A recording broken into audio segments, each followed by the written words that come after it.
Today our family engagement is on.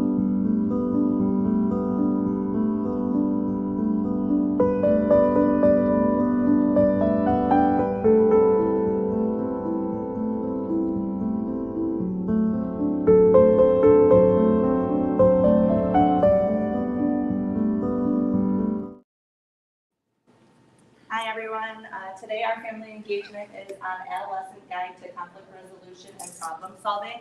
I'm Anna Dillon. I am the high school social worker and district homeless liaison. I'm Haidar Kafaji. I'm the middle school social worker. And I'm Kota Hadley. I'm the preschool through second grade social worker.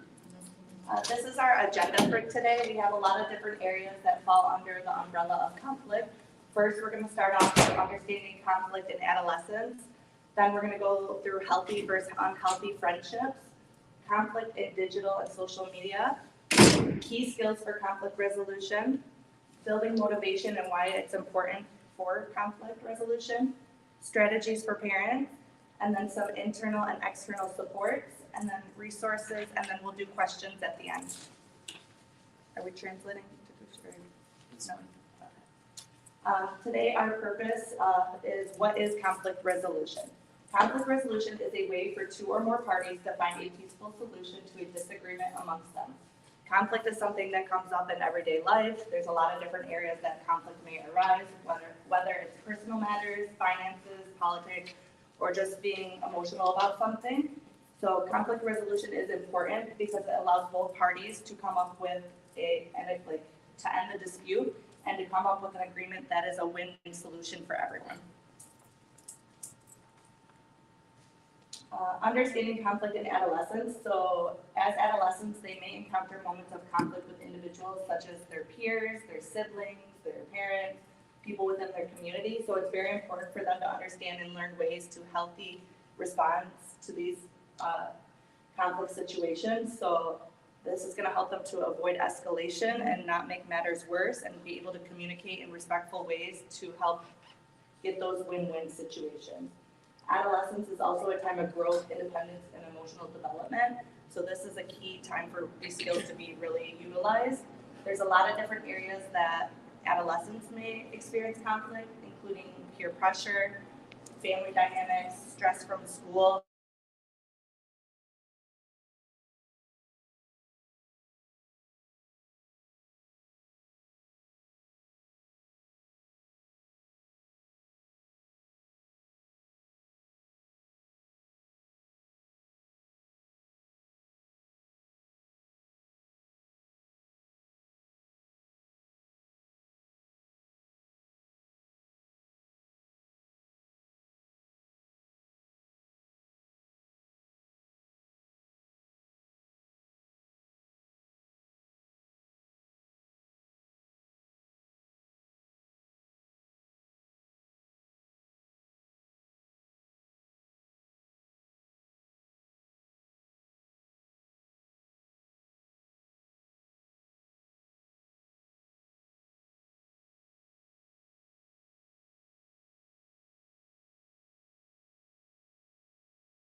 Chess Kid is fun.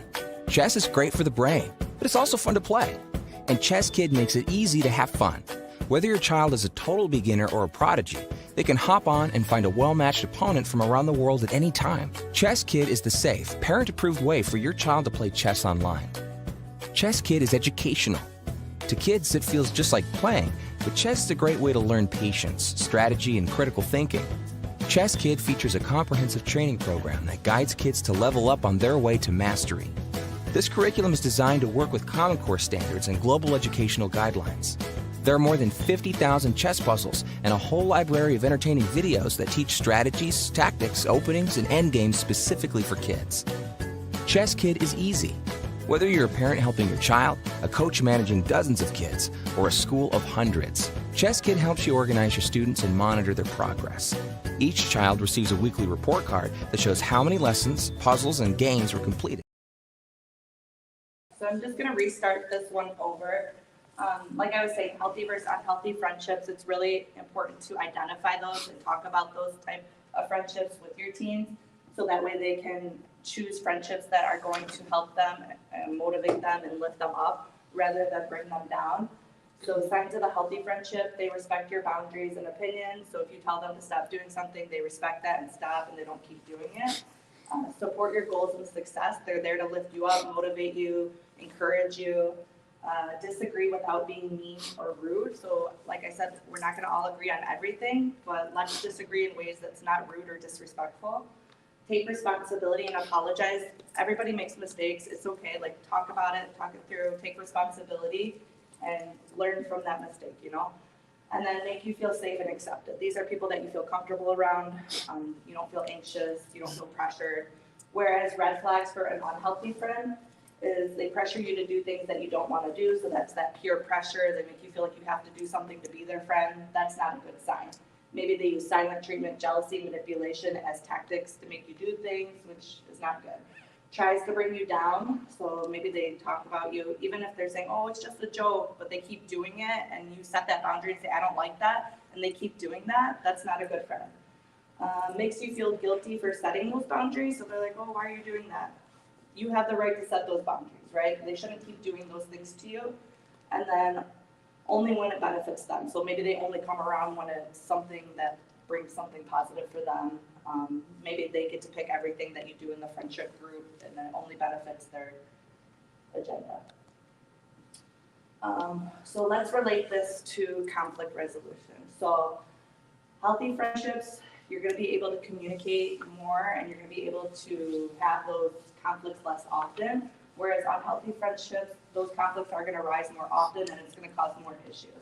So healthy conflict in friendships, so there's disagreements, are handled respectfully without intimidation. Both individuals feel heard and validated. Each side gets to share how they're feeling and what's going on. They're taking responsibility, apologies are happening, they're putting in that repair effort to fix the friendship.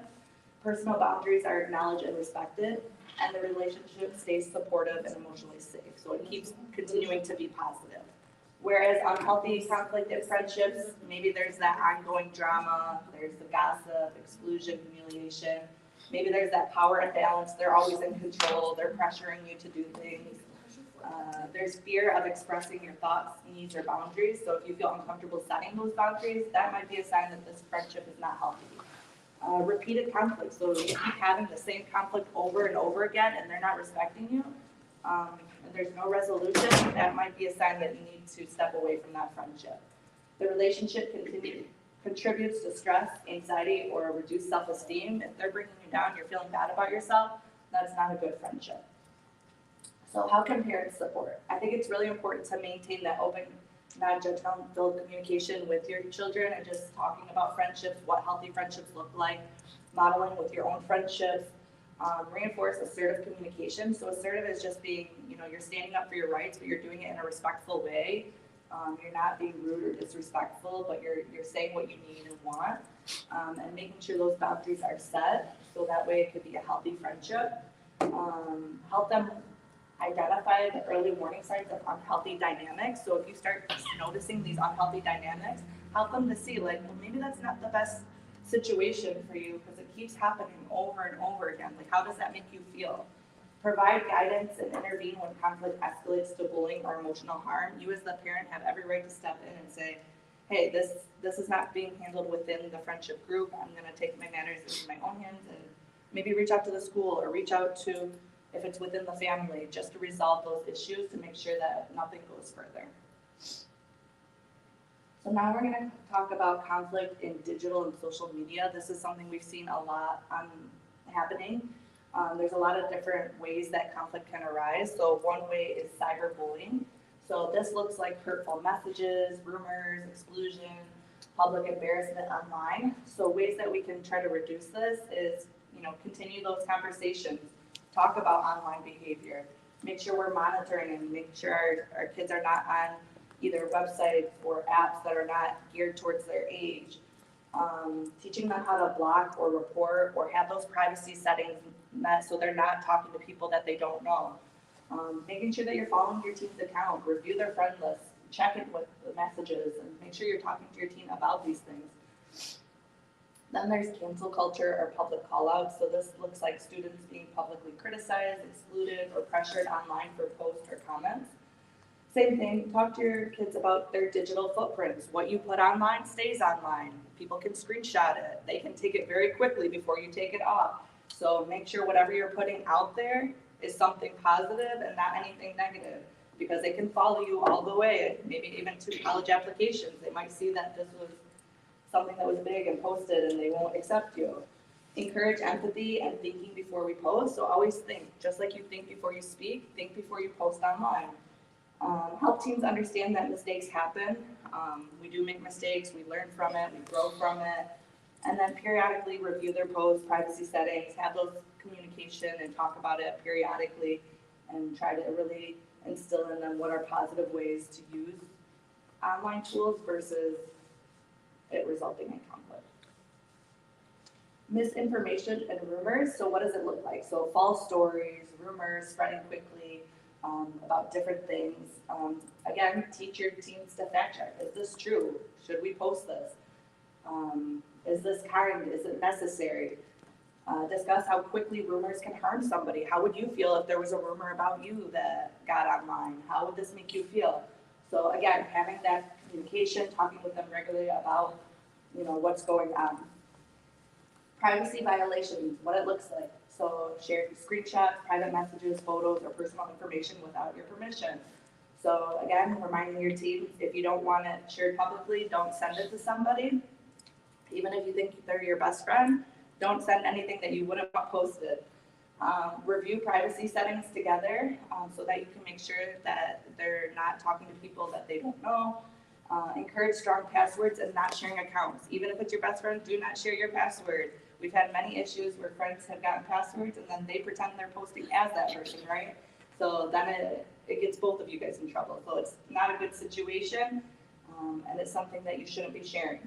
So make sure you're using parental controls, screen time tools when appropriate, and really trying to discuss appropriate online behavior with your teens.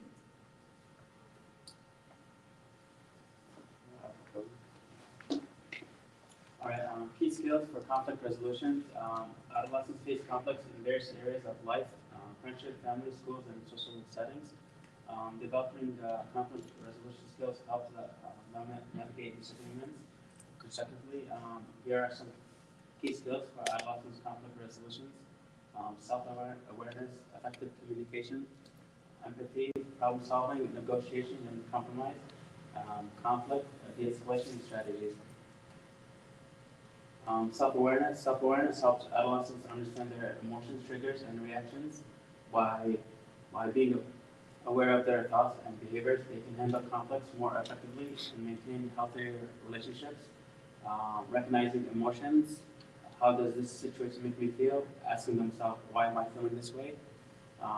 Identifying feelings like anger, frustration, jealousy, or hurt before acting on them.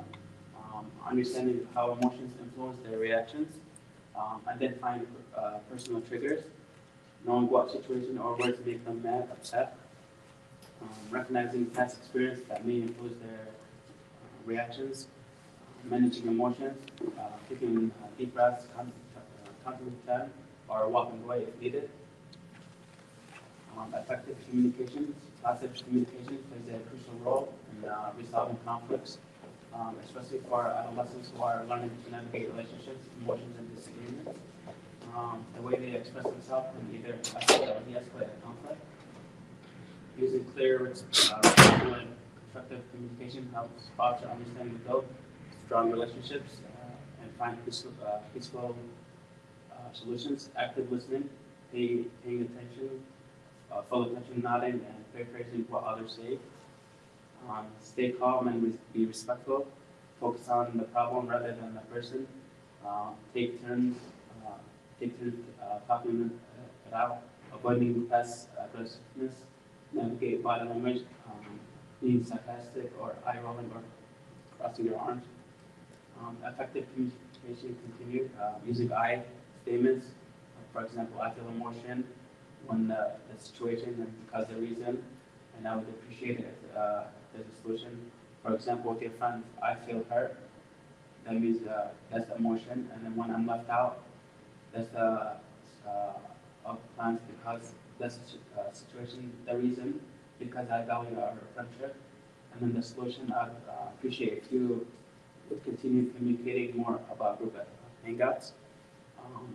And with siblings, I feel frustrated when you borrow my things without asking because it makes me feel like my space isn't respected.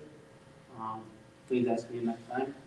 It helps to express emotion clearly, describe the behavior without blaming, explains why it matters, proposes a solution. Empathy helps them navigate disagreement in a way that fosters understanding, reduces hostility, and strengthens relationships.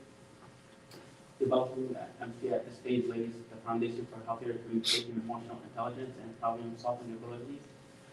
Ways adolescents can show empathy during conflict resolutions, encouraging adolescents to truly listen to others' perspectives without interrupting helps them understand different viewpoints.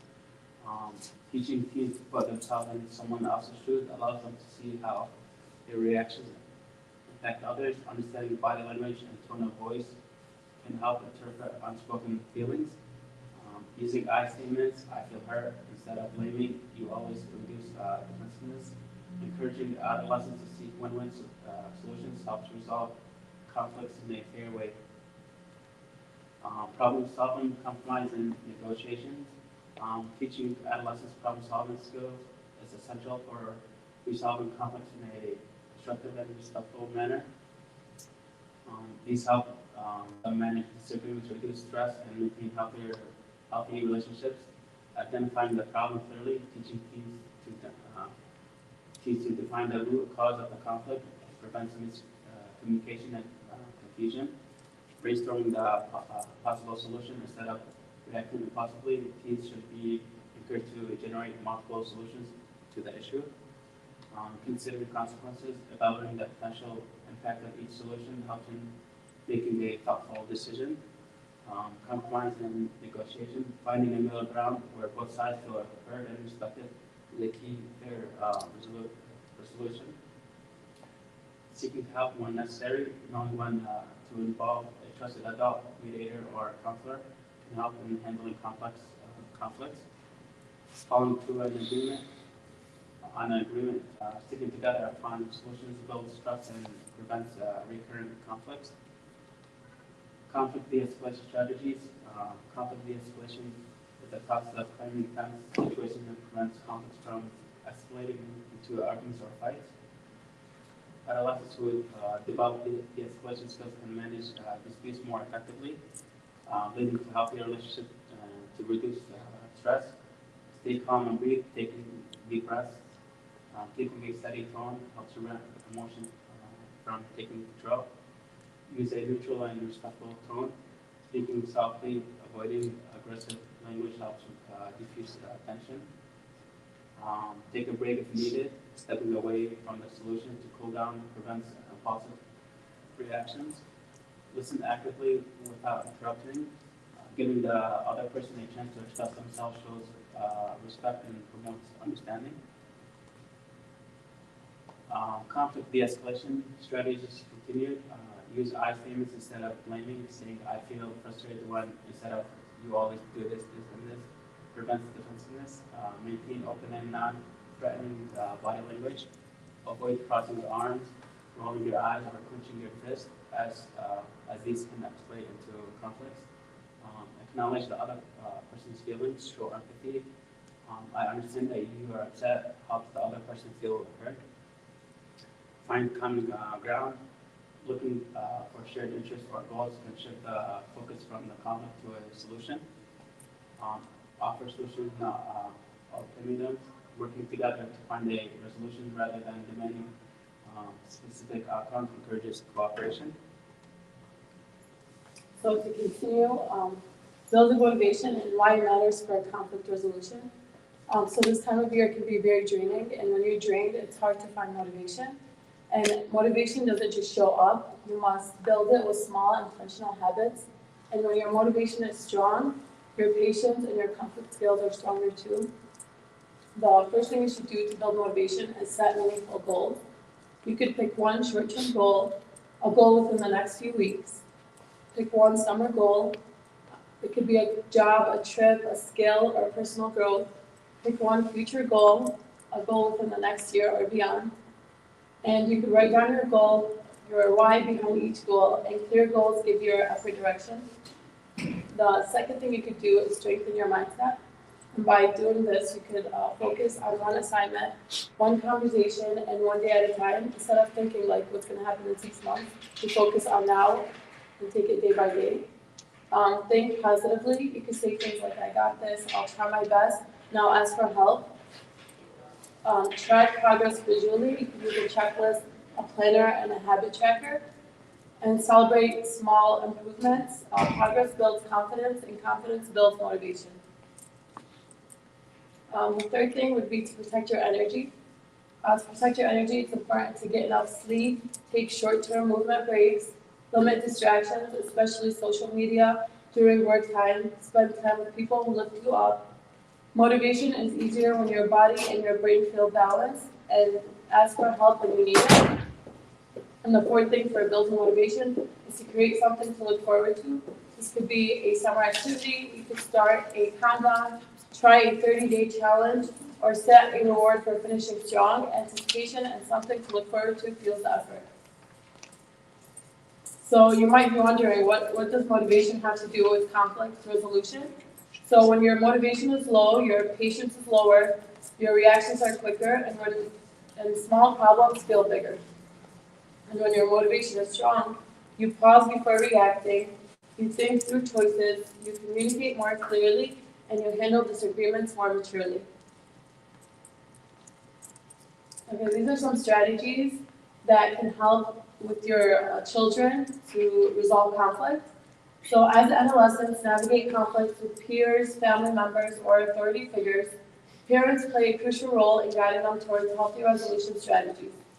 Parents can provide support, model effective conflict management, and teach valuable skills that help teens handle disagreements constructively.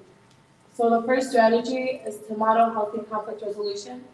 Adolescents learn by observing, and parents should demonstrate respectful communication, active listening, and problem solving in their own conflicts.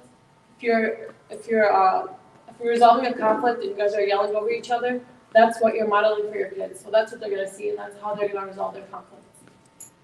The second strategy is to encourage open communication. Create a safe space where teens feel comfortable discussing their conflicts without fear of judgment or punishment.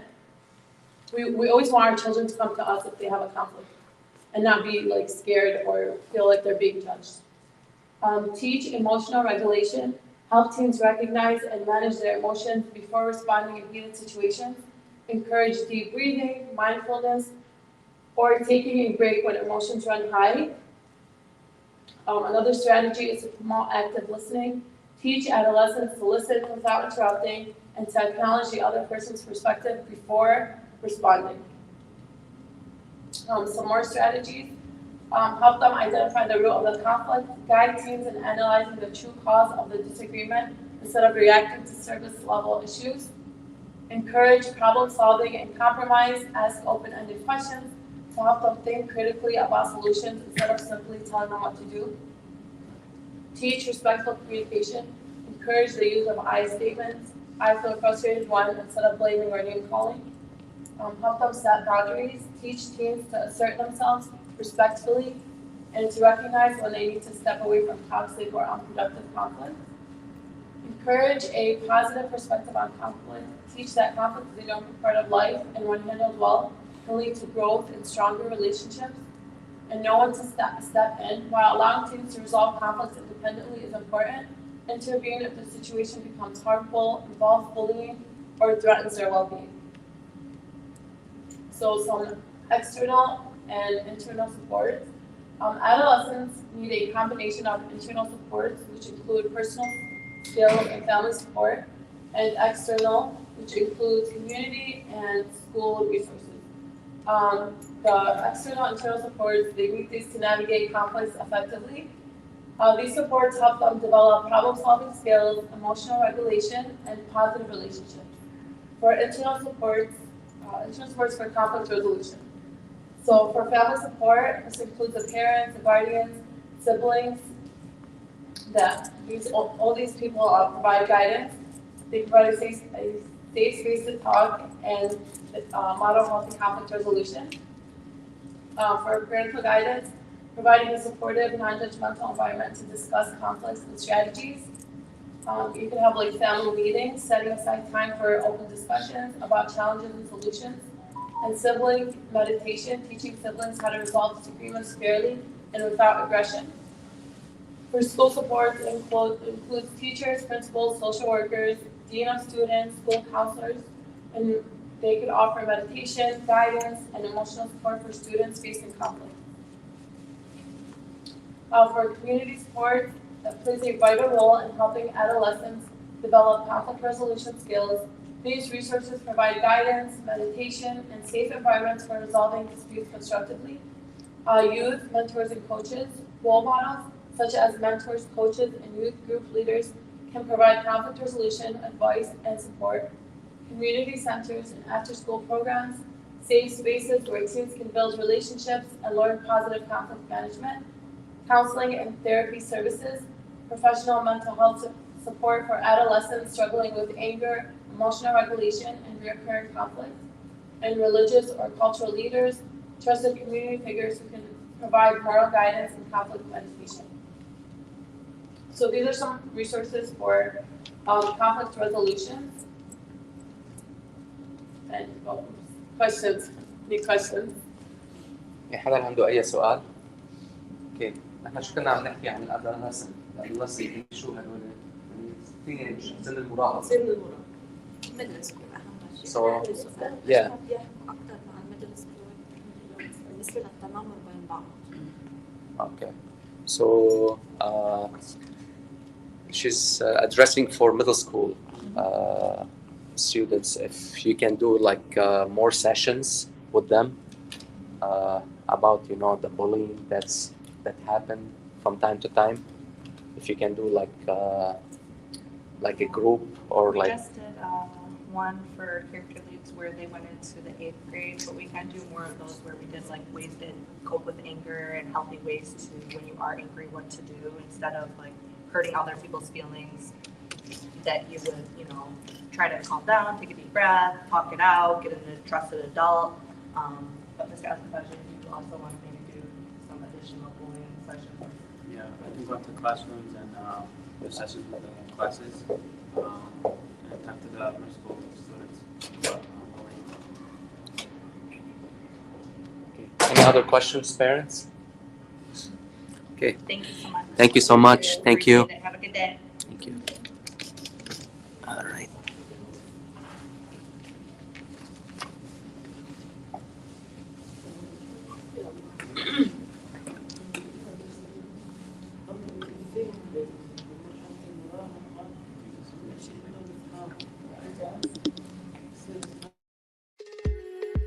HES Academies have been serving the Detroit metro area for over 23 years, promoting academic excellence, leadership, and cultural diversity, ranking as some of the top schools in the state of Michigan. Our pre-K through 12th grade students enjoy tuition-free, state-accredited education by STEM-certified and highly qualified staff with no geographical restrictions, and with advanced placement, college dual enrollment, scholarship, and Arabic language programs. Noor International Academy in Sterling Heights at niapsa.org, Star International Academy in Dearborn Heights and in Canton at starpsa.org, Universal Academy in Detroit at universalpsa.org, and Universal Learning Academy in Westland at ulapsa.org. Join HES Academies today and enjoy a free Chromebook for every enrolled student.